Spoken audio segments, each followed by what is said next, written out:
Hello दोस्तों, कैसे हैं आप सब दोस्तों।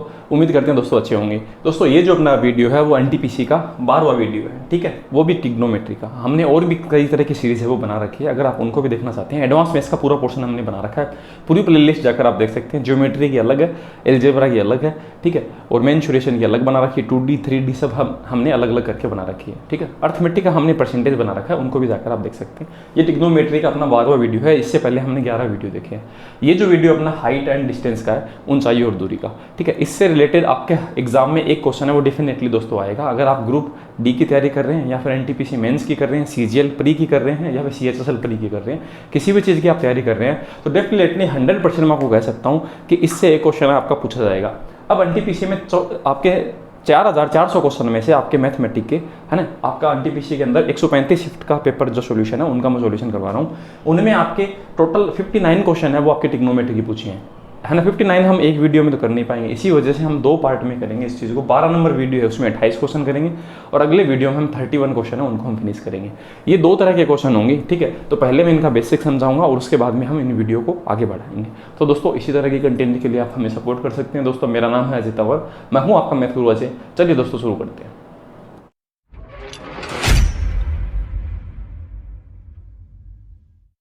तो हम किसी भी वीडियो को शुरू करने से पहले उसका बेसिक क्लियर करते हैं, ठीक है। तो हम बेसिक क्लियर करने के लिए क्या करते हैं कि इमेज बनाते हैं, ठीक है। ये हमने एक डायग्राम बनाया, इस डायग्राम में हम क्या बनाते हैं कि ऊपर की तरफ कोई चीज़ बनाते हैं, तो ऊपर हम सूर्य बना देते हैं, ठीक है, हमने सन बना दिया ऊपर। और यहाँ पर हम क्या बना देते हैं, एक व्यक्ति बना देते हैं, ठीक है। ये व्यक्ति हमने यहाँ पर बना दिया। अब इस व्यक्ति के पहले हाथ तो बनाए ना। अब इस व्यक्ति में देखो ऐसा है कि इस व्यक्ति को क्या है कि सूर्य को देखना है, ठीक है। तो इसमें 2 तरह के कोण हैं, वो आपके बार बार आएंगे, तो आप कंफ्यूज ना हो तो मैं दोनों चीज़ें लिख देता हूँ, ठीक है। एक कोण का नाम होता है अवउन्नयन, है ना, अवनमन कोण। एक कोण का नाम होता है अवनमन कोण, ठीक है। और एक का नाम होता है उन्नयन,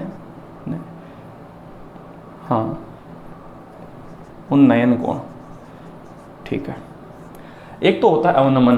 तो देखो हम किसी भी चीज़ को नमन करते हैं तो इसका मतलब हम नीचे झुकते हैं, है ना। नमन करना मतलब नीचे झुकना, मतलब कोई भी चीज़ अगर नीचे झुक कर देखती है तो उसे नमन करना कहते हैं। तो आप इस तरीके से इस चीज़ को याद रख सकते हैं। अवनमन कोण तो ये होगा, तो मतलब सूर्य है, सूर्य अगर किसी व्यक्ति की तरफ ऊपर की तरफ है, तो अगर सूर्य को इस व्यक्ति को देखना है तो उसके लिए ये जो कोण होगा उसे तो हम क्या बोलेंगे, अवनमन, ठीक है, अवनमन। और उस व्यक्ति को इस सूर्य को देखना है तो हम इस एंगल को बोलेंगे। देखो हम इस एंगल को नहीं बोलेंगे, ये जो एंगल आपको दिखाई दे रहा है अंदर वाला, इसे हम नहीं बोलेंगे। एंगल हमेशा सीधी जो आपकी लाइन होती है उससे हम चीज़ का आकलन करते हैं। तो इस एंगल को जो है ना उसे हम सूर्य का क्या बोलेंगे, अवनमन कोण बोलेंगे, ठीक है। और इस व्यक्ति के लिए जो कोण होगा ना वो होगा उन्नयन। उन्नयन का मतलब ऊपर की तरफ आपके नयन करके देखना किसी भी चीज़ को, ठीक है। तो हम इस तरीके से इस चीज़ को याद रख सकते हैं। तो अगर आपको उन्नयन कोण बोला जाए तो हम ये बोलेंगे, तो इस व्यक्ति के लिए तो सूर्य उन्नयन कोण बनाएगा और सूर्य के लिए व्यक्ति कौन सा बनाएगा, अवनमन कोण। इनको हम इंग्लिश में बोलते हैं, उन्नयन को हम बोलते हैं, अवनमन को देखो, अवनमन को तो हम बोलते हैं डिप्रेशन, एंगल ऑफ डिप्रेशन, और इसे बोलते हैं एंगल ऑफ एलिवेशन, ठीक है। इस तरह से हम इस चीज़ को बोलते हैं, एंगल ऑफ एलिवेशन, और इसे हम बोलेंगे एंगल ऑफ, है ना, डिप्रेशन। इस तरह से इनको हम इंग्लिश में भी बोल सकते हैं। अब दोस्तों ऐसा है कि ये जो क्या है कि कंफ्यूजन में रहता है, आपको ऐसा बोलेगा क्वेश्चन में सूर्य किसी व्यक्ति के साथ या किसी वस्तु के साथ है, वो आपका 30 डिग्री का है, अवनमन कोण बनाता है, तो आप 30 डिग्री यहाँ लिखते हो। तो आप देखो कॉमन सी बात है, ये जो एंगल है और ये एंगल क्या होंगे, बराबर होंगे, क्योंकि 2 पैरेलल रेखाओं के बीच में अगर आप कोई भी 2 एंगल ऐसे ऐसे बनाते हो, इनको हम एकांतर कोण बोलते हैं, है ना, इनको हम बोलते हैं एकांतर कोण। तो एकांतर कोण हमेशा बराबर होते हैं। तो आप ये एंगल लिखते हो 30 डिग्री, तो उसके बजाय आप यही लिख दो, क्योंकि ये 30 आ गया, ये भी तो 30 आएगा। तो कभी भी आपको कोई भी क्वेश्चन में कोई भी एंगल बनाने के लिए कहें तो हर बार आपको नीचे वाला ही एंगल बनाना है। तो आप इसमें कंफ्यूज होना ही नहीं है कि अवनमन कोण बोल रहा है कि उन्नयन बोलना है, आपको हमेशा ये नीचे वाला ही एंगल बनाना है। ये बात समझ में आई आपको, ठीक है। अब हम क्या करते हैं, एक चीज़ और देखते हैं जो सभी क्वेश्चन को करने के लिए बहुत ज़्यादा ज़रूरी होती है, वो आपकी होगी रेशियो, ठीक है। तो हम 2 तरह के डायग्राम बनाएंगे दोस्तों, है ना। पहला डायग्राम है जिसमें हम एंगल को क्या करेंगे, 60 डिग्री और 30 डिग्री का बनाएं। तो हम, मैं देखो यहीं से इस डायग्राम को पढ़ा रहने देता हूँ। ये 60 डिग्री है और ये कितना डिग्री है, 90 डिग्री, ठीक है। एक डायग्राम और बना देते हैं हम, ठीक है, जिससे हम रेशियो बता पाएँ। या आपको यहाँ पर देगा 45 डिग्री, यहाँ पर भी 45 है, और यहाँ पर कितना डिग्री, 90 डिग्री। ये 2 तरह के डायग्राम हैं, इनके रेशियो हमें याद रखने होंगे। 60 के सामने जो आपका भुजा होती है उसका अनुपात √3, 30 के सामने जो होगी उसका 1, और 90 के सामने होगा उसका होगा 2, ठीक है, ये रेशियो आपको याद करनी होंगी, ये पहले भी मैंने ज्योमेट्री में बताया था। ठीक है, अब इसमें क्या होगा, 45 45 90 वाले में 45 के सामने 1, इस 45 के सामने भी 1, तो 90 के सामने √2। आप पाइथागोरस निकाल के भी इस चीज़ को, पाइथागोरस अप्लाई करके भी इस चीज़ को काउंट कर सकते हैं, पर एक ही बात है, उससे कोई फर्क नहीं पड़ेगा। ठीक है, अब इन तीनों चीज़ों के आधार पर हम जितने भी क्वेश्चन हैं उनको हम सोल्व कर सकते हैं। ठीक है, तो हम देखते हैं, तो हम क्या करते हैं, 240 जो क्वेश्चन है अपना सबसे पहला, उसे हम देखते हैं। तो 240 नंबर क्वेश्चन आपकी स्क्रीन पर ये रहा, इसे मैं पढ़ना देता हूँ ताकि हमारे क्वेश्चन में ये चीज़ काम आए। ठीक है, एक पेड़ की लंबाई और उसकी छाया की लंबाई का अनुपात 1:3 है। ठीक है, तो इसने ऐसे कहा पेड़ की लंबाई ये मान लेते हैं, ये एक पेड़ है। ठीक है, ये एक आपका पेड़ है, अब इसकी छाया है वो तो नीचे बनेगी। ठीक है, इनका अनुपात कितना है, 1:3। ठीक है, मतलब अगर पेड़ आपका 1 है तो उसकी छाया 1/√3 है, ऐसे ही तो बताएं, पेड़ और छाया का। ठीक है, तो अगर देखो दोस्तों, मैं अगर इसे √3 से गुणा कर देता हूँ, इसे भी √3 से गुणा कर देता हूँ, तो ये चीज़ क्या बन जाएगी, यहाँ तो बन जाएगा √3 और यहाँ क्या बन जाएगा 1। तो आपके पास ये जो चीज़ आई वो आई यहाँ पर तो √3, यहाँ पर 1। अब एक बात बताए, हमने ये देखा था कि ये जो आपकी है ये √3 आई और ये आपका कितना आया, 1 आया, तो इसका मतलब √3 के सामने कितने डिग्री का कोण बनेगा, 60 डिग्री का बनेगा ना, ये 60 डिग्री का कोण बन गया। ठीक है, अब आपसे ऐसा ही पूछा गया कि अगर सूर्य का उन्नयन कोण बताना है, सूर्य का उन्नयन कोण कितना डिग्री होगा, तो हमें ये बताना है। तो हमारा ये हमें क्या, मैंने आपको बताया था सबसे पहले कि हमें ये एंगल ही काउंट करना है हमेशा। ये अपने पास आ गया, क्योंकि √3 के सामने कौन सी भुजा होती है, ये √3 आपकी भुजा हो गई, इसके सामने कौन सा होता है, 60 डिग्री एंगल बनता है, और ये अपने क्वेश्चन का आंसर आ गया। हमें ये बताने की जरूरत नहीं है कि ये एंगल भी 60 डिग्री होगा और सूर्य का जो आपका कोण होगा वो कितना डिग्री होगा, 60। ठीक है, हम ये काउंट करके भी बता सकते हैं, जैसे मैंने आपको पहले बताया था। ठीक है, अगला क्वेश्चन है उसे देखते हैं। ठीक है, आप चीज़ें और अच्छे से समझ पाएंगे। तो 241 नंबर जो क्वेश्चन है उसे देखते हैं। तो 241 नंबर है, इसे मैं मिटा देता हूँ। तो 241 नंबर जो क्वेश्चन है आपकी स्क्रीन पर दोस्तों ये रहा, किसी खंभे की ऊंचाई है 6√3 है। ठीक है, तो जैसे जैसे ये कहता है वैसे वैसे हम बनाते हैं। ये 6√3 खंभे की लंबाई और उसकी छाया 6, ये छाया बना दी मैंने, छाया तो नीचे बनेगी हमेशा 6। तो सूर्य का उन्नयन कोण कितना होगा, तो हमें बताना है सूर्य का उन्नयन कोण। मैंने आपको बताया, बस आपको आंसर यही बताना है। चाहे सूर्य का पूछे तो व्यक्ति का पूछे, सूर्य का पूछेगा तो सूर्य तो उन्नयन ही देखेगा, ऊपर देखेगा तो कैसे कोण बनेगा। अगर सूर्य ऊपर देखने लग जाएगा अपने से तो नीचे वाले का कोण कैसे बनेगा, सही बात है। ठीक है, तो हमें यही बताना है। ठीक है, अब हम देखते हैं, देखो हम 6 को इससे काट देते हैं तो क्या आया, √3। ये तो 6 से 6 कट गया, √3 बच गया, यहाँ पर 6 से 6 को काटने पर 1 बन गया। तो √3 के सामने जो एंगल बनता है वो कितने डिग्री बनता है, 60 डिग्री। और ये अपने क्वेश्चन का क्या होगा, सही जवाब फिर से। ठीक है, तो हम इस तरह से रेशियो ज्ञात करके इन दोनों डायग्राम से हम क्वेश्चन के आंसर जल्दी बता सकते हैं। ठीक है, अगला क्वेश्चन 240 नंबर उसे देखते हैं। ठीक है, तो मैं इसे क्या करता हूँ, मिटा देता हूँ। तो 242 नंबर जो क्वेश्चन है वो आपकी स्क्रीन पर ये रहा, एक मीनार के आधार से 200 मीटर की दूरी पर स्थित एक बिंदु। ठीक है, तो एक मीनार का जो आधार है, ये मीनार है ना, ये मीनार है, इसका आधार ये रहा, इससे 200 मीटर की दूरी से 200 मीटर की दूरी पर स्थित एक बिंदु, ये बिंदु है, और हम 200 मीटर दूरी पर इस बिंदु को स्थित कर देते हैं। ठीक, बिंदु से देखे जाने पर 200√3 मीटर ऊंची मीनार का शीर्ष का उन्नयन कोण, मतलब ये जो मीनार है इसका हम उन्नयन कोण देख रहे हैं, ये वाला एंगल। ठीक है, और ये मीनार कितनी लंबी है, 200√3। ठीक है, तो हमें बताना है कि मीनार के शीर्ष का उन्नयन कोण कितना होगा। हमें देखो इतना समझना ही नहीं है, हमें एंगल यही बताना है हमेशा। ठीक है, ये इससे कटे 2 से कम 200, ये इससे कटा 200 कट गया, यहाँ तो √3 बच गया, यहाँ पर 1। √3 के सामने कितने डिग्री का एंगल होता है, 60 डिग्री। तो फिर से अपना आंसर 60 डिग्री। ठीक है, एक जैसे क्वेश्चन है, कोई फर्क नहीं है दोस्तों। अगला क्वेश्चन 243 नंबर है, उसे देखते हैं। ठीक है, तो मैं इसे क्या करता हूँ, मिटा देता हूँ। तो अगला क्वेश्चन भी दोस्तों इसी तरह का है ना, सिर्फ सेम नहीं है। ठीक है, आंकड़े आगे पीछे हो गए। तो देखो उसी एग्जाम में आपके किस तरह से क्वेश्चन पूछे हुए हैं। एक मीनार की ऊंचाई हमें बता रखी है 200√3, तो हम बोल देते हैं 200√3। ठीक है, और इससे 200 मीटर दूरी पर कोई बिंदु है, ये बिंदु है। ठीक है, उससे आपका उन्नयन कोण बताना है। तो मैंने बताया आपको समझना ही नहीं है, आपको यही एंगल बताना है, ये इससे 1 बार, ये इससे 3 बार। √3 के सामने कितने डिग्री एंगल बनाएगा, 60 डिग्री, और 60 डिग्री सही जवाब है। 243 में भी आपका 60 डिग्री आंसर होगा। ठीक है, आगे बढ़ते हैं। 244 नंबर क्वेश्चन है। ठीक है, 244 नंबर क्वेश्चन है, उसे देखते हैं। सबसे पहले देखो आसान क्वेश्चन ही बनेंगे दोस्तों, है ना। अब ऐसे नहीं है रेलवे ने अच्छे क्वेश्चन नहीं पूछे, रेलवे आगे अच्छे क्वेश्चन नहीं पूछेगा। एक स्तंभ की ऊंचाई 6√3 है, तो बनाते हैं 6√3। ठीक है, और उसकी छाया 6 मीटर है, ये छाया 6 मीटर बनाई। अब सूर्य का उन्नयन कोण बताना है। ठीक है, तो सूर्य का तो उन्नयन कोण होगा, और यहाँ से व्यक्ति है जहाँ जिस पे छाया पड़ रही है उसके लिए अवनमन होगा, क्योंकि उसके लिए तो अलग चीज़ होगा, उसके लिए अलग चीज़ होगा। ठीक है, अब हम देखते हैं, देखो तो हम इसे काट देते हैं 1 बार, ये √3 बार। √3 के सामने कितने डिग्री एंगल होता है, 60 डिग्री। तो 60 डिग्री अपना फिर से आंसर है। ठीक है, तो बस ऑप्शन बदल रहे हैं या संख्या बदल रही है और क्वेश्चन में कोई फर्क नहीं आ रहा। अगला जो क्वेश्चन 245 नंबर, उसे देखते हैं। ठीक है, अब क्वेश्चन की जो डिग्री है 60 डिग्री वाले मैंने एक जगह ले लिया क्वेश्चन, ताकि आपको समझने में बिल्कुल भी दिक्कत नहीं हो। एक जैसे भी आएंगे ना तो भी मैं क्वेश्चन आपको करवाऊंगा। अगला क्वेश्चन है 10 मीटर ऊंचा एक खंबा और 10 मीटर ऊंचा, उसकी छाया 10√3, इसकी लंबी छाया है, ठीक है। अब हमें बताना है कि सूर्य का उन्नयन कोण क्या है, ये बताना है एंगल, ठीक है। चाहे सूर्य का पूछे उससे कोई फर्क नहीं पड़ेगा। अब हम इसे काटते हैं, 10 एकम 10, इसे काटेंगे तो √3 बच जाएगा। अब हमने बताया कि एक के सामने कितने डिग्री होता है, देखो एक के सामने कितने डिग्री है, 30 डिग्री है, तो इस एक के सामने ये जो एंगल होगा 30, तो इस क्वेश्चन का जवाब 30 डिग्री आएगा, ठीक है। इस तरह से उल्टा पूछ लिया क्वेश्चन, तो 30 डिग्री क्वेश्चन का दोस्तों सही जवाब होगा। 246 नंबर क्वेश्चन उसे देखते हैं, ठीक है। मैं इसे मिटा देता हूँ, 30 डिग्री का एक ही क्वेश्चन आया था। अगला क्वेश्चन, एक समय सूर्य का उन्नयन कोण क्या होगा जब खंबे की छाया की लंबाई ऊंचाई के बराबर है। तो ये मान लेते हैं ऊंचाई खंबे की और उसकी छाया भी उतनी है, तो छाया और ऊंचाई दोनों कब बराबर होती है, जब एंगल कितने डिग्री का होता है, 45 डिग्री का। तो ये जो एंगल है वो दोस्तों कितने डिग्री का होगा, 45, और यही हमसे पूछा है, ठीक है, कि सूर्य का उन्नयन कोण कितना होगा, 45 डिग्री। ये क्वेश्चन सही जवाब है। तो ये दो आपके डायग्राम ये काम आएंगे और इससे हम हर तरह के क्वेश्चन है वो दोस्तों कर पाएंगे, है ना, कोई दिक्कत नहीं होगी।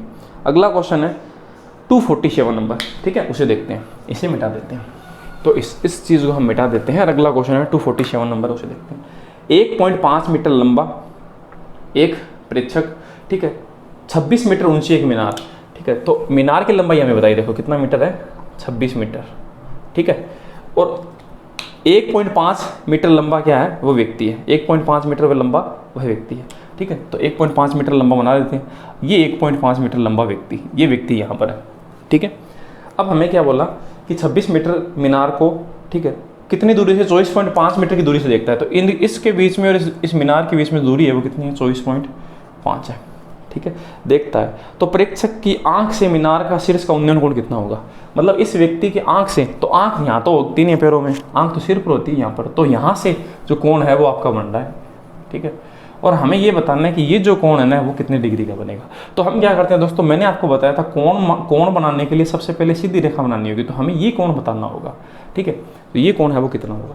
अब कॉमन सी बात है, देखो अगर यहाँ पर 1.5 है, ठीक है, तो ये इतना हिस्सा भी कितना होगा, 1.5, ये पूरा 26 है, तो यहाँ से लेकर यहाँ तक कितना बच जाएगा, तो हम बोलेंगे 24.5 बच जाएगा। अब दोस्तों आयत के आमने सामने की भुजा बराबर होती है रेक्टेंगल की, ये 24.5 है तो ये भी 24.5 होगा। अब 24.5 के साथ जो रेशियो 1:1 होता है, तो उस कंडीशन में एंगल ये कितने डिग्री का होगा, 45 डिग्री का। और ये अपने क्वेश्चन का दोस्तों सही जवाब है, यही पूछा है, ठीक है, कि प्रेक्षक के आंख से मीनार का शीर्ष का उन्नयन कोण क्या है, तो ये 45 डिग्री, ये क्वेश्चन का दोस्तों सही जवाब है, ठीक है। तो इस तरह से देखो हम क्या कर सकते हैं, थोड़ा क्वेश्चन को बदल भी सकते हैं, तो इसने क्वेश्चन को बदल कर थोड़ा और अच्छा कर दिया, ठीक है। अगला क्वेश्चन है उसे देखते हैं। तो अगला क्वेश्चन 248 नंबर है, तो मैं इसे मिटा देता हूँ। 248 नंबर क्वेश्चन उसे देखते हैं, इन चीज़ों को भी मिटा देते हैं, ये आपको याद हो गई होंगी, ठीक है। ये देखो मैं उन स्टूडेंट के लिए, उन छात्रों के लिए लिखता हूँ, उन भाई बंधुओं के लिए लिखता हूँ जो क्या होते हैं एकदम से मतलब नए होते हैं, ठीक है, जिनको कुछ आता है उनके लिए तो कोई दिक्कत नहीं है ना। अगला क्वेश्चन है आपकी स्क्रीन पर ये रहा। अब एंगल के जितने भी क्वेश्चन थे ना दोस्तों पूरे हो गए, एंगल से रिलेटेड जितने भी क्वेश्चन एसएससी ने जो आपने रेलवे ने पूछे थे वो पूरे कंप्लीट हो गए। अब आपके क्वेश्चन हैं उनमें क्या है कि किसी खंबे की ऊंचाई पूछ लेगा या फिर और कुछ पूछ लेगा। 248 नंबर क्वेश्चन ये रहा, ठीक है। 248 नंबर है, चलो मैं आपको बता भी देता हूँ, साथ साथ में मेरे पास जितनी भी चीज़ें हैं मैं उनको आंकड़ों से पढ़ाता हूँ, ऐसा नहीं पढ़ाता कभी भी, ठीक है। तो देखो आपके 9 क्वेश्चन पूछे हुए थे एंगल से, तो मैंने आपको बता दिए। अब आपके अगले जो क्वेश्चन है वो आपके हैं 14 क्वेश्चन है जो आपके किससे पूछे हुए हैं, या तो किसी खंबे की लंबाई पूछ लेगा या फिर उसकी छाया की लंबाई पूछ लेगा या फिर उनके बीच की दूरी पूछ लेगा, तो इस तरह से क्वेश्चन होंगे, ठीक है। तो 248 नंबर क्वेश्चन है, इस तरह के 14 क्वेश्चन है। तो जिस समय 8 मीटर ऊंचे पेड़ की छाया 14 है, तो देखते हैं 8 मीटर पेड़ की छाया कितनी है, 14 मीटर, ठीक है। तो आप कैसे बताना है कि उस समय एक बिजली के खंबे की छाया की लंबाई 28 है, तो खंबे की ऊंचाई, तो एक खंबा है उसकी छाया हमें बता रखी है 28 मीटर। अब हमें खंबे की जो लंबाई है वो बतानी है। अब कॉमन सी बात है, देखो अब इसकी छाया उनकी रेशियो में होगी जिस रेशियो में ये है ना, हमेशा रेशियो के हिसाब से चीज़ें बदलती है, ठीक है। तो हम इनका रेशियो निकालते हैं, यहाँ से काट देते हैं 2 से, तो 8:14 को अगर हम काटें तो 4 अनुपात कितना आएगा, 7। अब ये नीचे वाला हिस्सा है ना वो क्या है, ये 7 अनुपात के बराबर है, और इस कंडीशन में क्या है 28 मीटर है। तो हम ऐसा कह सकते हैं कि अगर कोई चीज़ 4 होती तो उसकी छाया 7 बनती है, इस कंडीशन में कितनी बन रही है 28, तो 28 हम कह सकते हैं 7 रेशियो के बराबर है। हमें क्या बताना है खंबे की, तो खंबा कितना है 4, तो हम 4 से मल्टीप्लाई करेंगे, इसे 4 बार कट गया, 4 4 कितना है 16, और 16 क्वेश्चन का दोस्तों सही जवाब है, ठीक है। आप ऐसा भी कर सकते थे 14 से ये 28, 2 गुनी छाया, तो 2 गुनी छाया के लिए 2 गुना लंबा खंबा, तो 8 का 2 गुना क्या 16, इतना नया करके आप सीधा भी कह सकते थे, वो एक ही बात है, ठीक है। तो वो तो समझ की बात है अपने अपनी, ठीक है। अगला क्वेश्चन है उसे देखते हैं। देखो मैंने ऐसे कहा 14 से 18 28 छाया कैसे बनेगी, 2 गुना छाया, तो खंबा भी जब 2 गुना लंबा होगा तो 8 के बजाय 16 हो जाएगा, बस इतनी बात है, ठीक है। तो आसान तरीके से कर सकते हैं। अगला क्वेश्चन है 249 नंबर, उसे देखते हैं। तो ये दो आपकी जो चीज़ें हैं उनसे रिलेटेड आपसे क्वेश्चन पूछा हुआ था, तो ये बेसिक सा क्वेश्चन था, तो मैंने सबसे पहले करवा दिया। अगला क्वेश्चन 249 नंबर है, उसे देखते हैं। एक खंबे के शीर्ष का उसके पाद बिंदु से 20 मीटर की दूरी पर स्थित एक बिंदु, ठीक है। तो एक खंबा, ये खंबा ले लिया हमने, उसके शीर्ष का इससे शीर्ष का उसके पाद बिंदु से, इस बिंदु से है ना, इसके पैरों से 200 मीटर दूरी पर स्थित, 200 मीटर दूरी पर स्थित, यहाँ पर कोई बिंदु स्थित है, दूसरा दूरी पर स्थित एक बिंदु का उन्नयन कोण 45 डिग्री है। तो खंबे की ऊंचाई बतानी है। तो देखो इसकी जो आपके है, ये आपको एंगल बता रखा है 45 डिग्री। अब हमें खंबे की लंबाई बतानी है, तो 45 डिग्री जब एंगल होता है तो ये भी 45 ही होगा। अब 45 वाली कंडीशन में ये 20 है, तो ये भी दोस्तों क्या होगा 20 मीटर, क्योंकि रेशियो दोनों का क्या होता है 1:1 होता है। ये 1 होता है तो ये भी 1 होगा, तो ये 20 है तो ये भी 20 बन जाएगा। तो अपने क्वेश्चन का सही जवाब दोस्तों 20 होगा, ठीक है। समझ पा रहे होंगे। अगला क्वेश्चन है, उसे देखते हैं 250 नंबर, ठीक है। तो सबसे पहले मैं आपसे वो वाले क्वेश्चन डिस्कस करूंगा जिनमें 45 डिग्री का एंगल है, उनसे रिलेटेड क्वेश्चन पूछे मैं। तो आपसे ऐसा पूछा, भूतल पर स्थित किसी बिंदु वाई से, तो वाई कोई पॉइंट है वो जमीन पे पड़ा हुआ है, ये जमीन पर है, ठीक है, से एक लैंप पोस्ट के शीर्ष का उन्नयन कोण, तो लैंप पोस्ट मान लेते हैं, ये लैंप पोस्ट है, यहाँ पर लैंप पोस्ट है, इसका उन्नयन कोण ये हमें बता रखा है, और वो कितना बता रखा है 45 डिग्री, ठीक है। यदि लैंप पोस्ट के पाद बिंदु से वाई की दूरी 80 है, तो यहाँ से इस मतलब ये जो लैंप पोस्ट है उसका जो पैरों वाला बिंदु है वहाँ से 80 मीटर की दूरी पर ये लैंप पोस्ट स्थित है, इस बिंदु से, ठीक है। हमने ये बना दिया लैंप पोस्ट की ऊंचाई कितनी है, तो ये 45 डिग्री होता है, तो ये भी दोस्तों 45 होगा। और 45 के आमने सामने के एंगल क्या होते हैं, ये आपकी भुजाएं बराबर होती है, ये 80 है तो दोस्तों ये भी क्या होगा 80 मीटर। तो क्वेश्चन का सही जवाब लैंप पोस्ट की ऊंचाई भी 80 मीटर ही होगी, ठीक है। अगला क्वेश्चन देखते हैं दोस्तों, ठीक है 251 नंबर। तो 251 नंबर जो क्वेश्चन है वो भी आपका क्या है कि 45 डिग्री के एंगल से पूछा है। 150 मीटर ऊंची मीनार को वाहन की दूरी, हाँ वाहन की दूरी ज्ञात कीजिए यदि वाहन का अवनमन कोण इतना है। 150 मीटर ऊंची दीवार, तो दूरी देखो 150 मीटर, 45 डिग्री का कोण है, तो इसका मतलब ये भी क्या होगा 150 मीटर की ऊंचाई होगी, बस आंसर आ गया, ठीक है। और 150 क्वेश्चन का सही जवाब है, ठीक है। तो मैं थोड़ा जल्दी बता रहा हूँ क्योंकि हमने बहुत सारे क्वेश्चन इस तरह से किए हैं, इस वजह से। अगला क्वेश्चन है दोस्तों, उसे देखते हैं। एक दीवार के सहारे एक खड़ी हुई सीढ़ी का उन्नयन कोण, तो ये दीवार है उसके सहारे एक सीढ़ी खड़ी हुई है, ये वाली, ठीक है, ये सीढ़ी है, ये आपकी खड़ी हुई है। अब इसका उन्नयन कोण 45 डिग्री है। उन्नयन अवनयन मैंने आपको बोला पढ़ना ही मत, आप बिल्कुल भी कंफ्यूज होना ही मत, यही एंगल बनाना है हमेशा। दीवार से सीढ़ी के पाद की दूरी है, दीवार से सीढ़ी के पाद की दूरी मतलब इस दीवार से यहाँ से इस चीज़ की दूरी, सीढ़ी के पाद की दूरी, ठीक है, वो कितनी है 4√2, ठीक है। ये मतलब तो सीढ़ी की लंबाई याद करनी। इस बार हमें दोस्तों ये सीढ़ी की लंबाई है ये पूछ ली, तो दोस्तों ये 45 डिग्री होता है तो ये भी 45 डिग्री होगा।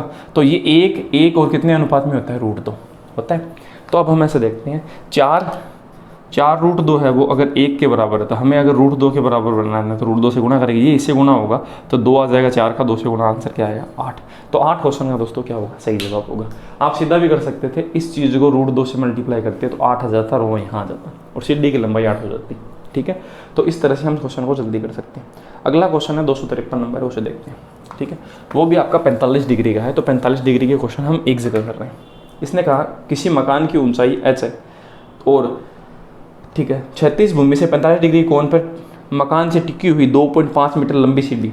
इस बार सीढ़ी की लंबाई बता दी हमें 5.2 मीटर, ये लंबाई सीढ़ी की है, ठीक है। और मकान के सहारे ऐसे खड़ी हुई है, ये जो मकान है इसके सहारे ये वाली सीढ़ी है वो खड़ी हुई है, ठीक है। तो हमें बताना है मकान की ऊंचाई याद कीजिए। इस बार मकान की ऊंचाई पूछ ली, तो ये एक और कितने अनुपात में होता है √2।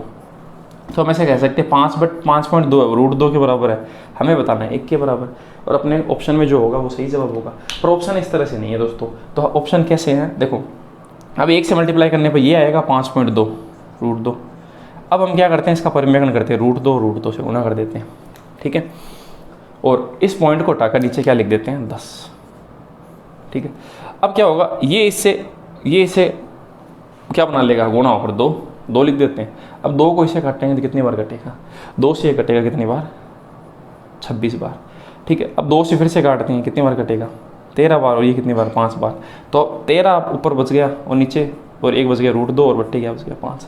तो 13 √2/5 मीटर है वो इस क्वेश्चन का क्या होगा, सही जवाब होगा। तो थोड़ा कैलकुलेशन है और कुछ भी नहीं है, ठीक है।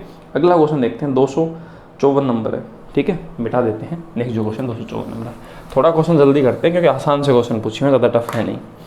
254 नंबर क्वेश्चन में 1.5 मीटर लंबा प्रेक्षक किसी मीनार के पाद बिंदु से समतल से इतनी दूरी पर खड़ा हुआ है, ठीक है। तो 1.5 मीटर का ये है, 1.5 मीटर का ये कोई व्यक्ति है, ये किसी मीनार से कितनी दूरी पे खड़ा हुआ है, 28.5। तो लिख देते हैं 28.5 मीटर, यहाँ मीनार है ये रे, ठीक है, यहाँ खड़ा हुआ, ठीक है। तो 28.5 मीटर की दूरी पर खड़ा हुआ है। इसकी आंख से टावर के शीर्ष का उन्नयन कोण, ठीक है, इसकी आंख से, तो आंख तो यहाँ होगी इसकी, यहाँ, ये जो कोण है वो कितने डिग्री का है, 45। तो मैंने आपको बताया एंगल हमेशा सीधी लाइन से बनता है, तो हम यहाँ से बनाएंगे उस चीज़ को 45 डिग्री, ठीक है। अब हमें बताना टावर की ऊंचाई कितनी है। अब कॉमन सी बात है, ये 28.5 है दोस्तों, तो ये भी क्या होगा, 28.5 होगा।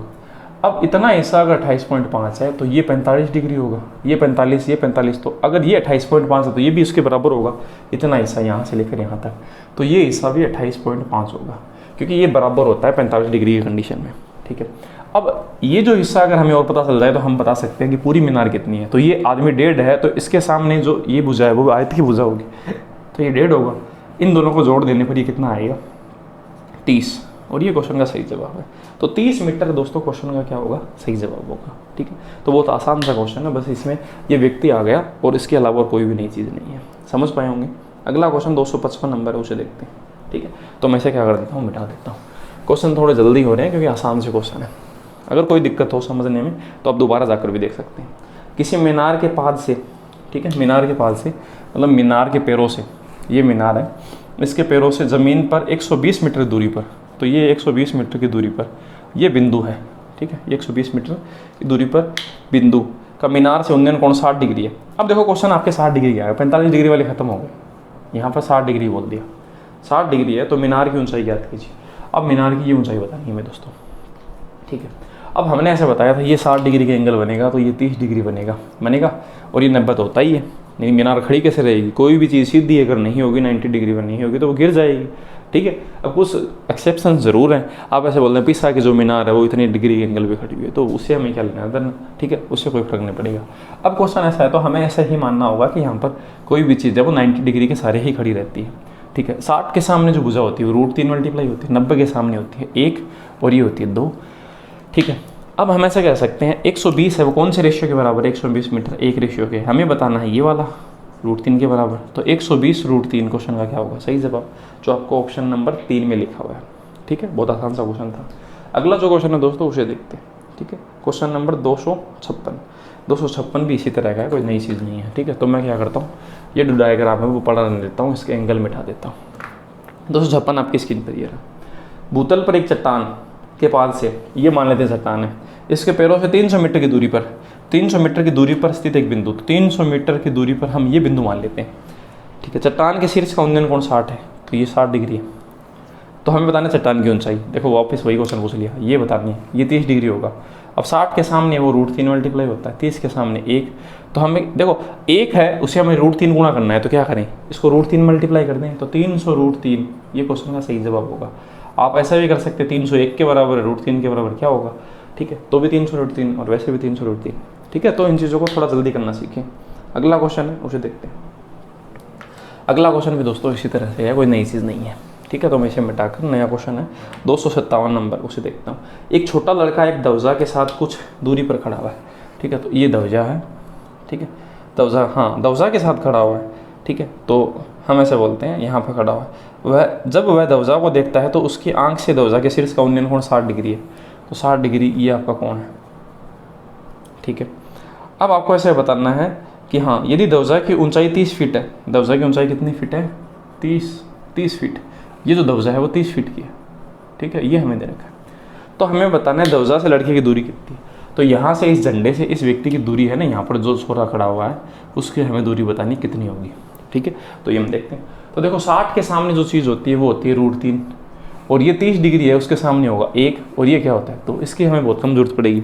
अब देखो अब क्वेश्चन बदल गया, अब 30 है वो आपका √3 के बराबर है, हमें क्या बताना है 1 के बराबर, इसमें इसका भाग देंगे तो 10√3 आएगा। और ये क्वेश्चन में क्या होगा, सही जवाब होगा। आप ऐसे भी टुकड़े कर सकते हैं 10 × 3 √3, 30/3। √3 को 3 से काटेंगे तो √3 बच जाएगा, तो 10√3 क्वेश्चन का सही जवाब आएगा। ठीक है, इतना तो आप जानते होंगे, तो छोटी सी कैलकुलेशन है, कोई नई चीज़ नहीं है। 258 नंबर क्वेश्चन है, उसे देखते हैं। ठीक है, तो मैं इसे मिटा देता हूँ और अगला क्वेश्चन 258 नंबर वो देखते हैं। दोस्तों जैसे मैंने आपको बताया था, हाँ इस क्वेश्चन के बाद बात करते हैं। 258 नंबर, 180 मीटर ऊंची, ठीक है, एक मीनार के परिसर से टावर के दुश्मन की नाव को देखता है। ठीक है, टावर से दुश्मन की नाव को, ये जो नाव है, यहाँ नाव ऐसे मान लेते हैं दुश्मन की, ये नाव है, इसको देखता है तो 60 डिग्री का अवनमन कोण बनाती है। ठीक है, ये 60 डिग्री का बना लिया आपने। तो टावर के आधार से नाव की दूरी, तो ये दूरी हमें बतानी कितनी होगी भाई। अब 60 के सामने √3, 30 के सामने क्या 1। तो देखो अगर इसमें √3 ये लिखा हो तो इसमें भाग दे दो, बस ये इतना ही है, 1 के बराबर ऑटोमेटिकली आ जाएगा। ठीक है, तो आप ऐसे नीचे ही लिख दिया करो उसके, तो 800/√3, तो इसको हम क्या बोल सकते हैं 60√3। और ये क्वेश्चन का क्या होगा, सही जवाब। इससे पहले वाला क्वेश्चन देख लें अगर समझ में नहीं है, अगर आपने क्वेश्चन को स्किप करके देखा है तो। ठीक है, मैं क्वेश्चन को टाइम स्टैम्प के हिसाब से बनाता हूँ। अब किसी व्यक्ति को अगर कोई क्वेश्चन नहीं समझ में आता तो अपनी PDF से जाकर वो अगर उस लिंक पे क्लिक करता है तो डायरेक्टली क्वेश्चन पे पहुँच जाता है। ठीक है, इसीलिए मैं ऐसा बोल रहा हूँ। ठीक है, 259 नंबर क्वेश्चन उसे देखते हैं। दीवार के सहारे झुकी हुई एक सीढ़ी का उन्नयन कोण 60 है। ये सीढ़ी है, ठीक है, ये कोण 60 डिग्री हमने बना दिया। और सीढ़ी का निचला सिरा दीवार से 15 मीटर की दूरी पर स्थित है। निचला सिरा दीवार से 15 मीटर की दूरी पर हमने बता दिया। सीढ़ी की लंबाई याद करनी है, ये वाला 60 के सामने √3, 30 के सामने 1। अब देखो 15 में इसको 1 भाग दिया, √3 से गुणा करेंगे तो क्या आएगा, ये 15√3 ही तो आएगा दोस्तों। तो 15√3 है वो क्वेश्चन का क्या होगा, सही जवाब होगा। पर हमें ऐसा नहीं पूछा, हमें पूछा है सीढ़ी की लंबाई इस बार। तो ये किसके बराबर है, सीढ़ी की लंबाई, सीढ़ी तो ये होती है, ये है सीढ़ी तो इस तरह से लगती है। तो 2 वाले के बराबर पूछना, ये नहीं पूछा हमें। ठीक है, तो हम 15 अगर 1 के बराबर से 2 के बराबर क्या होगा दोस्तों 30। तो 30 मीटर क्वेश्चन का सही जवाब होगा। 15 अगर कोई चीज़ का एक हिस्सा है तो उसका 2 हिस्सा क्या होगा, 15 1 के बराबर है तो 2 के बराबर कितना मीटर, 30 मीटर। ठीक है, अगला क्वेश्चन देखते हैं। तो इस बार उसने क्वेश्चन को अलग पूछ लिया। नेक्स्ट जो क्वेश्चन आपका 260 नंबर, तो 260 नंबर दोस्तों आपका ऐसा लिखा हुआ है, 296 मीटर लंबे धागे से के साथ उड़ रही पतंग। ठीक है, तो 260 मीटर का लंबा धागा है, तो 260 मीटर लंबा धागा है। और यहाँ पर है ना, हम ऐसे बना देते हैं, ये एक पतंग है। ठीक है, ये हमने एक पतंग बना दी। अब भूमि से एक व्यक्ति 2 मीटर ऊंचे हाथ से 2 मीटर, तो इसका हाथ 2 मीटर ऊंचा है तो हमने ये 2 मीटर बना दिया। यहाँ उसका हाथ से ये पकड़ रखी इसने डोर, ठीक है, धागा पकड़ रखा है, और उसके साथ 30 डिग्री अपन बनाता है। तो ज़मीन से पतंग की ऊंचाई बतानी है। तो देखो हमें ज़मीन से पतंग की ऊंचाई बतानी है, तो सबसे पहले हम इस तरह से ये एंगल है वो तो बना लेते हैं पहले, कितना डिग्री, 30 डिग्री, क्योंकि एंगल तो हमेशा सीधा बनता है। ये जो छोरा खड़ा हुआ है इसने अपने हाथ में इस डोर को पकड़ रखा है, तो यहाँ हम मानते हैं कि ये डोर यहाँ है। ठीक है, अब दोस्तों हमें क्या बताना है ज़मीन से, तो ज़मीन तो देखो यही ऐसा है। ठीक है, उसने हाथ में अपने डोर पकड़ रखी है, तो इसका मतलब ऐसा है कि थोड़ा ऊंचा है ये, और ये 2 मीटर का है ये व्यक्ति। ठीक है, अब हम दोस्तों यहाँ पर 30 डिग्री है, तो ये कितना डिग्री एंगल होगा, 60 डिग्री का। ये इतना जो डायग्राम है पहले वो काम आएगा, फिर हम बाद में देखेंगे। ठीक है, तो हम इतनी की वैल्यू तो हम जानते हैं। ये अगर 2 मीटर है तो ये भी कितना मीटर है, 2 मीटर। अब हमें यहाँ से लेकर यहाँ तक का पता कैसे चल जाएगा, ये जो हमने डायग्राम बनाया उससे। ठीक है, 260 मीटर है। अब हम देखो अगर 30 डिग्री वाले रेशियो के साथ करते हैं, 30, 60 और ये अगर हम इनको रेशियो दें तो 60 के सामने तो ये तो होगा √3, ये होगा 2 के बराबर, और ये कितने के बराबर, 1 के बराबर होगा। अब आप बताएं 260 जो मीटर है वो 2 रेशियो के बराबर है, हमें 1 के बराबर चाहिए, क्योंकि हमें पतंग की ऊंचाई बतानी है 1 के बराबर। तो इसका आधा हो जाएगा 130 मीटर हो जाए। तो ये लंबाई दोस्तों यहाँ की आ जाएगी 130 मीटर। उसमें 2 मीटर उस छोरे की है क्योंकि उसने हाथ से ऊपर पकड़ रखा है, क्योंकि इसके सामने भी तो ये होगा ना। तो 130 और 2 कितना हो गया, 132। और ये क्वेश्चन का सही जवाब होगा 132 मीटर। ठीक है, तो 132 मीटर, सॉरी 296 दोस्तों, यहाँ पर 160 नहीं लिखकर कितना है, 296 है। ठीक है, 296। तो 296 का जो आधा होगा ना वो हम देखते हैं। तो 296 का जो आधा है वो कितना होगा, वो अपने होगा 148। तो यहाँ पर ये चीज़ 148 आएगी, आंसर में फ़र्क नहीं आएगा, मैंने चीज़ अलग लिख दी थी। ठीक है, तो उससे कोई फ़र्क नहीं पड़ेगा। तो 150 मीटर है क्वेश्चन का सही जवाब है, समझ पाए होंगे। ठीक है, अगला क्वेश्चन 261 नंबर, उसे देखते हैं। सेम ऐसा ही क्वेश्चन होगा और क्या है ना, कोई नई चीज़ नहीं है। तो नेक्स्ट जो क्वेश्चन है 261 नंबर, 2 मीटर लंबा एक प्रेक्षक एक मीनार के 150 मीटर दूरी पर स्थित है। ठीक है, तो ये 2 मीटर लंबा है ये व्यक्ति, और मीनार से कितनी दूरी पर है, ये जो मीनार है, मैं मीनार खड़ी कर देता हूँ, ये मीनार है, यहाँ से कितनी दूरी पर है, 150√3 ये मीटर की दूरी पर है। प्रेक्षक की आंख से मीनार के शीर्ष का उन्नयन कोण 60 डिग्री है, ठीक है। तो वही बात देखो यहाँ से होगी, ठीक है, तो ये कितना है आपका 60 डिग्री। तो अगर ये 150√3 है दोस्तों, तो ये हिस्सा भी 150√3 होगा, क्योंकि आयत के आमने सामने की भुजा बराबर होती है, ठीक है। अब ये 60 डिग्री का एंगल है, तो ये 30 डिग्री का एंगल होगा। हमें यहाँ से लेके यहाँ तक का तो पता है, ये 2 मीटर हिस्सा है, यहाँ से यहाँ तक का पता चल जाए ना, तो मीनार की हम पूरी दूरी है हम बता सकते हैं। तो कॉमन सी बात है, 30 डिग्री के सामने एक भुजा होती है, 60 वाले के सामने √3 और यहाँ पर 2, हमें ये बतानी है। तो हम इसे √3 से मल्टीप्लाई कर देंगे तो 15 3 45 450 हो जाएगा।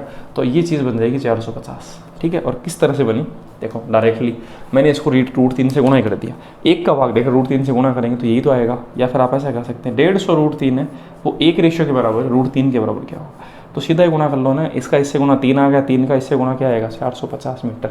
तो यहाँ 450 लिखा, 2 पहले से है तो 452 मीटर, ये क्वेश्चन का सही जवाब है जो ऑप्शन नंबर 1 में लिखा हुआ है। तो पहले वाले जो क्वेश्चन है उन्हीं की तरह, कोई नई चीज़ नहीं है, ठीक है। आगे बढ़ते हैं, अगला क्वेश्चन दोस्तों पतंग का ही है ये भी, ठीक है। तो हम इसे मिटा देते हैं और फिर पतंग का जो क्वेश्चन है उसे देखते हैं, ठीक है। 262 नंबर क्वेश्चन, एक पतंग और एक भूमि पर स्थित एक बिंदु के बीच की डोर की लंबाई है, ठीक है, बिंदु के बीच की डोर की लंबाई, ठीक है। तो हम देखते हैं, ये डोर है, डोर तो इसी तरह से होती है ना, बिना किसी ढील के 102 मीटर है, ढील नहीं है भाई 102 मीटर, नहीं तो ऐसे होता है ना, थोड़ा राउंड होता है, तो इसने बता दिया ढील नहीं है तो सीधा है इसका मतलब, ठीक है, और कुछ भी बात नहीं है। यदि डोर को समतल भूमि के साथ एक ऐसा कोण ये बनाता है अल्फा बनाती है, तो tan अल्फा, ठीक है, किसके साथ, भूमि के साथ, ठीक है। तो इसने बोल दिया कि भूमि के साथ जो आपका कोण है वो बनाता है किस तरह से, इसने बताया अल्फा, तो भूमि के साथ अल्फा कोण बनाती है, ये अल्फा बताती है। और tan अल्फा की वैल्यू हमें बताई, tan अल्फा = 15/8, ये हमें बताया। तो पतंग की ऊंचाई कितनी है, यहाँ पर जो पतंग उड़ रही है ऊपर की तरफ, इसकी जो ऊंचाई है वो ये हमें बतानी है, यहाँ से ये कितनी है, ये हिस्सा कितना है, ठीक है। अब दोस्तों कॉमन सी बात है, देखो tan का मतलब क्या होता है, tan का मतलब जैसे हमने देखा था ना, LAL लंब बटे क्या, कक्का, लंब बटे क्या होता है, आधार, ठीक है, लंब बटे क्या होता है, आधार। इसका मतलब अगर ये चीज़ आपका लंब होगा तो ये आपका क्या होगा, आधार होगा।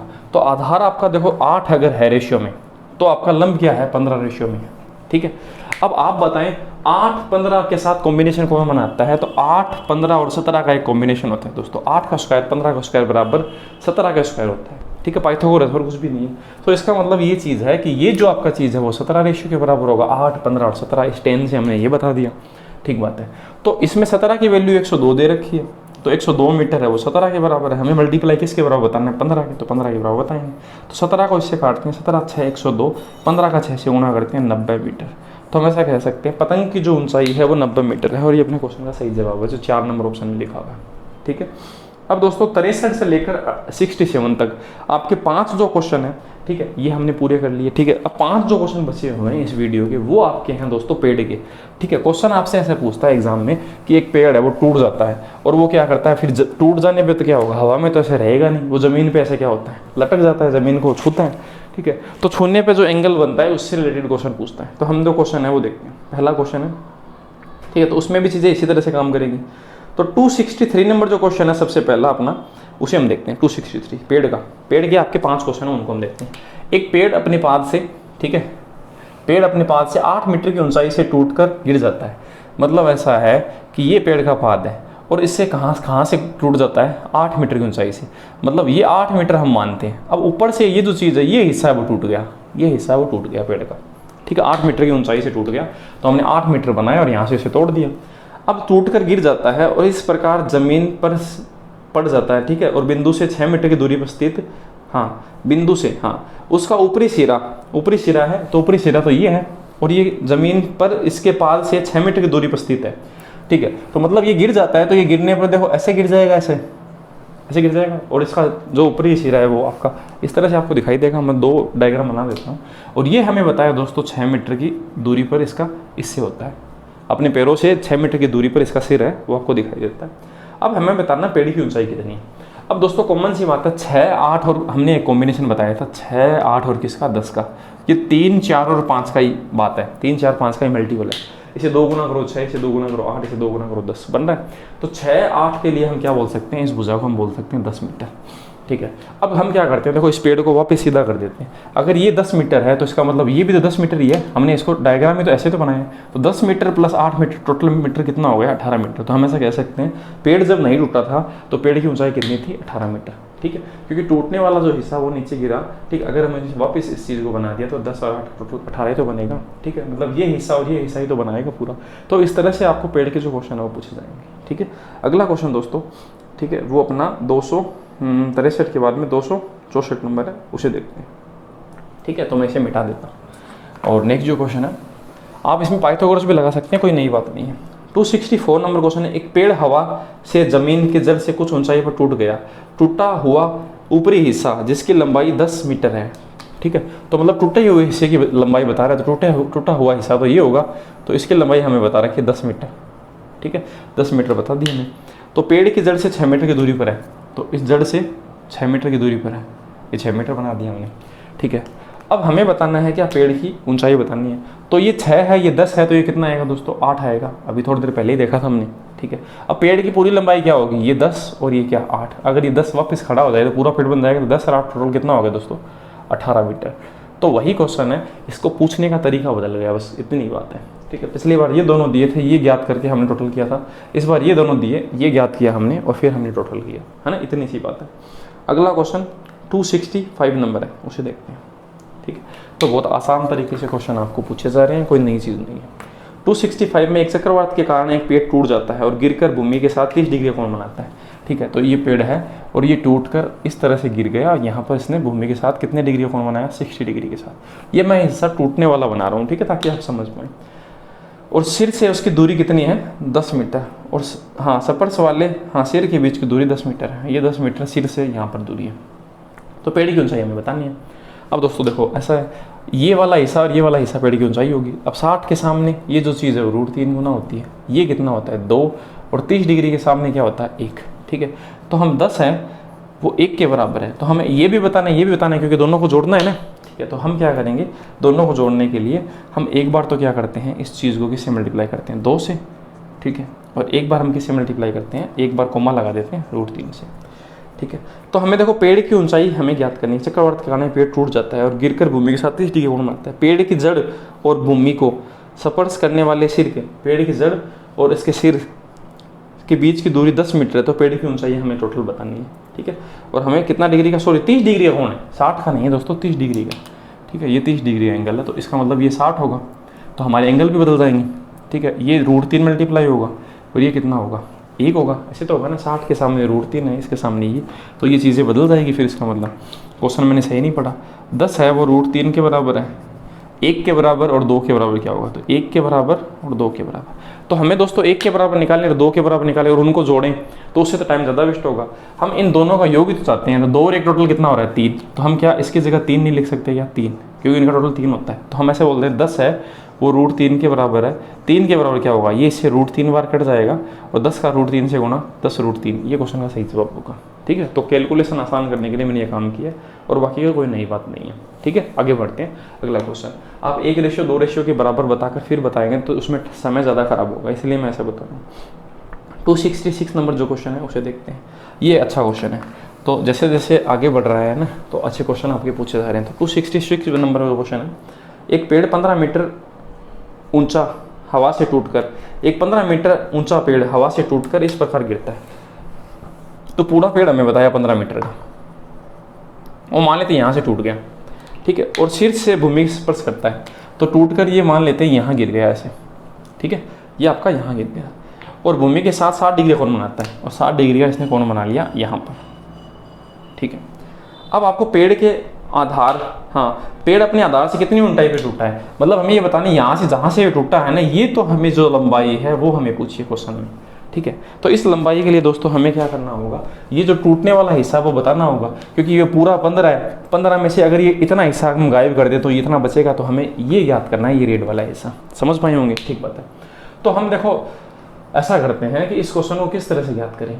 ठीक है, हमें ये पता चल गया कि ये हिस्सा और ये हिस्सा टोटल, अगर देखो ये ब्लैक वाला हिस्सा और ये रेड वाला हिस्सा जब नहीं टूटा था तो ये पूरा पेड़ था, तो इसका मतलब ये दोनों मिलाकर ये और ये हिस्सा 15 है। ठीक है, तो 60 के सामने जो भुजा होती है वो तो होती है √3। ठीक है, और ये 30 डिग्री का कौन बनाएगा यहाँ पर, इसके सामने 1 और यहाँ पर 2 होता है। ठीक है, तो हम ऐसा कह सकते हैं दोस्तों कि ये हिस्सा यहाँ से यहाँ तक √3 था और ये हिस्सा यहाँ से यहाँ तक 2 था। अगर ये पहले जुड़ा हुआ था तो ये चीज़ दोनों को 2 + √3 था, हम ऐसा कह सकते हैं। 2 + कितना था, √3। और क्वेश्चन के हिसाब से कितना है, 15 मीटर। तो हम क्वेश्चन की बात ऊपर रखेंगे, 15 मीटर, क्वेश्चन कह रहा है 15 मीटर, हम कह रहे हैं 2 + √3 है। ठीक है, क्योंकि ये √3 है, ये 2 है, पहले दोनों जुड़े हुए थे ये हिस्से दोनों, तभी तो पूरा पेड़ बनवाया। ठीक है, हमें क्या बताना है, ये कितनी ऊंचाई से टूटा, यहाँ से लेकर यहाँ, तो ये ऊंचाई कितनी है, √3। तो हमें √3 के बराबर बताना है, तो हम इसे √3 से मल्टीप्लाई कर देंगे। ठीक है, क्योंकि जो चीज़ हमें बतानी है उसे हम मल्टीप्लाई करते हैं और आंसर आ जाएगा, है ना। तो इतनी कन्फ्यूजन नहीं रहेगी। अब देखो क्वेश्चन है, उसका हम जवाब लेके आते हैं और यही क्वेश्चन का आंसर है। उससे मल्टीप्लाई करने पर क्या आएगा, 15 √3/2 + क्या, √3।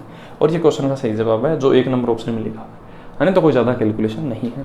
अगर आपको दिक्कत है तो एक बार दोबारा देख लें, समझ में आ जाएगा, कोई दिक्कत नहीं होगी। बहुत आसान तरीके से मैं आपको एक्सप्लेन कर रहा हूँ। 267 नंबर क्वेश्चन है, आखिरी क्वेश्चन इस वीडियो का, है ना। जो एक अच्छा क्वेश्चन पूछा हुआ पेड़ वाला, ये क्वेश्चन भी ठीक है। ठीक है, अगला क्वेश्चन भी आपका अच्छा है। तो 267 नंबर क्वेश्चन आपकी स्क्रीन पर ही है।